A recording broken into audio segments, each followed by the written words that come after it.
राधे राधे मित्रों, आज हम कार्तिक में तुलसी वृक्ष के आरोपण और पूजन आदि की महिमा का वर्णन करेंगे। ब्रह्मा जी कहते हैं, कार्तिक मास में जो विष्णु भक्त पुरुष प्रातःकाल स्नान करके पवित्र हो कोमल तुलसी दल से भगवान दामोदर की पूजा करता है, वह निश्चय ही मोक्ष प्राप्त कर लेता है। जो भक्ति से रहित हैं, वह यदि स्वर्ण आदि से भगवान की पूजा करे तो भी वे उसकी पूजा ग्रहण नहीं करते। सभी वर्णों के लिए भक्ति ही सबसे उत्कृष्ट मानी गई है। भक्तिहीन कर्म भगवान विष्णु को प्रसन्न करने वाला नहीं होता। यदि तुलसी के आधे पत्ते से भी प्रतिदिन भक्ति पूर्वक भगवान की पूजा की जाए तो भी वे स्वयं आकर दर्शन देते हैं। पूर्व काल में भक्त विष्णुदास भक्ति पूर्वक तुलसी पूजन से शीघ्र ही विष्णु धाम को चला गया और राजा चोल उसकी तुलना में गौण हो गए। अब तुलसी का महात्म्य सुनो। वह पाप का नाश और पुण्य की वृद्धि करने वाली है। अपनी लगाई हुई तुलसी जितना ही अपने मूल का विस्तार करती है, उतने ही सहस्र युगों तक मनुष्य ब्रह्मलोक में प्रतिष्ठित होता है। यदि कोई तुलसी संयुक्त जल में स्नान करता है तो वह सब पापों से मुक्त हो भगवान विष्णु के लोक में आनंद का अनुभव करता है। महामुनि जो लगाने के लिए तुलसी का संग्रह करता है और लगाकर तुलसी का मन तैयार कर देता है, वह उतने ही से ही पाप मुक्त हो ब्रह्म भाव को प्राप्त होता है। जिसके घर में तुलसी का बगीचा विद्यमान है, उसका वह घर तीर्थ के समान है।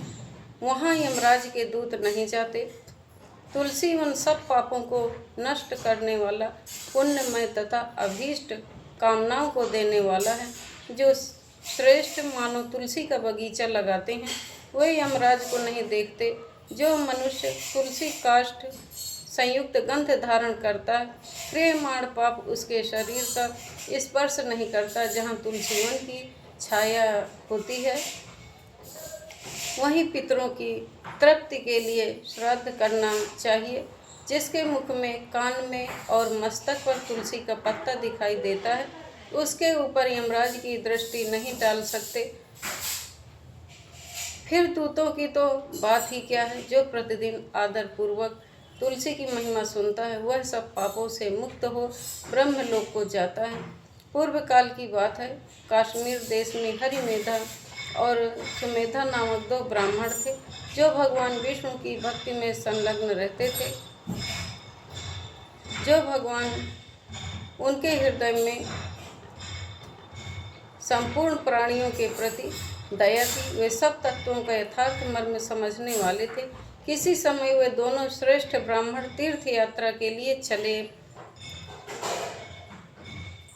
जाते जाते किसी दुर्गम वन में वे परिश्रम से व्याकुल हो गए। वहाँ उन्होंने एक स्थान पर तुलसी का वन देखा। उनमें से सुमेधा ने वह तुलसी का महान वन देखकर उसकी परिक्रमा की और भक्ति पूर्वक प्रणाम किया। यह देख हरिमेधा ने तुलसी का महात्म्य और फल जानने के लिए बड़ी प्रसन्नता के साथ बार बार पूछा, ब्राह्मण अन्य देवताओं, तीर्थों, व्रतों और मुख्य मुख्य ब्राह्मणों के रहते हुए तुमने तुलसी वन को क्यों प्रणाम किया? सुमेधा बोला, महाभाग सुनो, यहाँ धूप सता रही है, इसलिए हम लोग उस बरगद के समीप चलें। उसकी छाया में बैठकर मैं यथार्थ रूप से सब बात बताऊंगा। वहाँ विश्राम करके सुमेधा ने हरिमेधा से कहा, विप्रवर, पूर्व काल में दुर्वासा के शाप से जब इंद्र का ऐश्वर्य छिन गया था, उस समय ब्रह्मा आदि देवताओं और असुरों ने मिलकर क्षीर सागर का मंथन किया। उससे ऐरावत हाथी, कल्प वृक्ष, चंद्रमा, लक्ष्मी, उच्चैःश्रवा, घोड़ा, कौस्तुभमणि तथा धन्वंतरी रूप भगवान श्री हरि और दिव्य औषधियाँ प्रकट हुई। तदनंतर अजरता और अमरता प्रदान करने वाले उस अमृत कलश को दोनों हाथों में लिए हुए श्री विष्णु बड़े हर्ष को प्राप्त हुए। उनके नेत्रों में आनंदाश्रु की कुछ बूंदें उस अमृत के ऊपर गिरी। उनसे तत्काल ही मंडलाकार तुलसी उत्पन्न हुई। इस प्रकार वहाँ प्रकट हुई लक्ष्मी तथा तुलसी को ब्रह्मा आदि देवताओं ने श्री हरि की सेवा में समर्पित किया और भगवान ने उन्हें ग्रहण कर लिया। तब से तुलसी जी जगदीश्वर विष्णु श्री विष्णु की अत्यंत प्रिय करने वाली हो गई। संपूर्ण देवता भगवत प्रिय तुलसी श्री विष्णु के समान ही पूजा करते हैं। भगवान नारायण संसार के रक्षक हैं और तुलसी उनकी प्रियतमा है, इसलिए मैंने उन्हें प्रणाम किया है। सुमेधा इस प्रकार कह ही रहे थे कि सूर्य के समान अत्यंत तेजस्वी एक विशाल विमान उनके निकट ही दिखाई दिया। उन दोनों के आगे ही वह बरगद का वृक्ष गिर पड़ा और उससे दो दिव्य पुरुष निकले जो अपने तेज से सूर्य के समान संपूर्ण दिशाओं को प्रकाशित कर रहे थे। उन दोनों ने हरिमेधा और सुमेधा को प्रणाम किया। उन्हें देखकर वे दोनों ब्राह्मण भय से बेहवल हो गए और आश्चर्यचकित होकर बोले, आप दोनों कौन हैं? देवताओं के समान आपका सर्व मंगलमय स्वरूप है। आप नूतन मंदार की माला धारण किए कोई देवता प्रतीत हो रहे हैं। उन दोनों के इस प्रकार पूछने पर वृक्ष से निकले हुए पुरुष बोले, विप्रवरों, आप दोनों ही हमारे माता पिता और गुरु हैं। बंधु आदि भी आप ही दोनों हैं। इतना कहकर उनमें से जो ज्येष्ठ था वह बोला, मेरा नाम आस्तिक है, मैं देवलोक का निवासी हूँ। एक दिन मैं नंदन वन में एक पर्वत पर क्रीड़ा करने के लिए गया।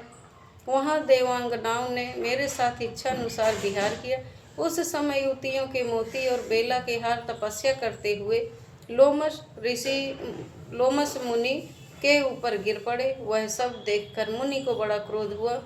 उन्होंने सोचा, स्त्रियां तो परतंत्र होती हैं, अतः यह उनका अपराध नहीं है, यह दुराचारी आस्तिक ही शाप पाने योग्य है। ऐसा निश्चय करके उन्होंने मुझे शाप दिया, अरे तू ब्रह्म राक्षस होकर बरगद के वृक्ष पर निवास कर। फिर मैंने विनयपूर्वक जब उन्हें प्रसन्न किया तब उन्होंने इस शाप से मुक्त होने की अवधि भी निश्चित कर दी। जब तू किसी ब्राह्मण के मुख से भगवान विष्णु का नाम और तुलसी दल की महिमा सुनेगा तब तत्काल तुझे उत्तम मोक्ष प्राप्त होगा। इस प्रकार मुनि का शाप पाकर मैं चिरकाल से अत्यंत दुखी हो इस वट वृक्ष पर निवास करता था। आज दैवश आप दोनों के दर्शन से मुझे निश्चय ही ब्राह्मण के शाप से छुटकारा मिल गया। अब मेरे इस दूसरे साथी की कथा सुनिए। ये पहले एक श्रेष्ठ मुनि थे और सदा गुरु की सेवा में ही लगे रहते थे। एक समय गुरु की आज्ञा का उल्लंघन करके ये ब्रह्म राक्षस भाव को प्राप्त हो गए, किंतु आपके प्रसाद से इस समय इनकी भी ब्राह्मण के शाप से मुक्ति हो गई।